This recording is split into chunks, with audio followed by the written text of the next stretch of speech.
আচ্ছা মা, আমি অফিস বেরোবো, আমার একটু খিদে পাচ্ছে। আমাকে একটা টিফিন করে দাও তো। আমার কাছে 5 মিনিট রয়েছে, একটু করে দাও।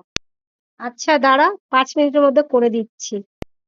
চলো দেখাচ্ছি। 2 কাপ ময়দা, নুন, হলুদ, গাজর, আলু, লঙ্কা, ধনে গুঁড়ো, পেঁয়াজ কুচি, একটা ডিম ফাটিয়ে দিলাম, গোলমরিচের গুঁড়ো, স্বাদ মতো লঙ্কা, 2 কাপ জল। ওটাকে ভালো করে মিশিয়ে নিতে হবে। তারপর একটু হালকা করে গরম তেল করে তারপরে ওটাকে মিশিয়ে এবার এবার হালকা করে ওটাকে মিশ্রণ করে কড়াতে আস্তে করে দিয়ে দিতে হবে। কিছুক্ষণ পরে ওটাকে ঢেকে দিতে হবে। 1 সেকেন্ডের জন্য ওটা ঢেকে দিতে হবে। ঢেকে দেওয়ার পরে ওটাকে আবার ঢাকনাটা খুলে দিয়ে সেটাকে আবার দেখতে হবে। ব্যাস হয়ে গেল রেডি। এবার ঢাকনাটা খুলে সেটাকে নামিয়ে নেওয়া হলো। নিয়ে পিস পিস করে সার্ভ করে দিন। এই নে তো 5 মিনিটের মধ্যে খাবার রেডি। এই যে আমার কাছে চলে এসেছে খাবার।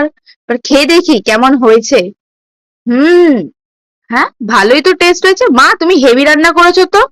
খুব ভালো হয়েছে, দারুণ হয়েছে। ও, ভালো হয়েছে। Thank you. তোমরা এবার চটজলদি বাড়িতে এই রাস্তাটা বানিয়ে নাও।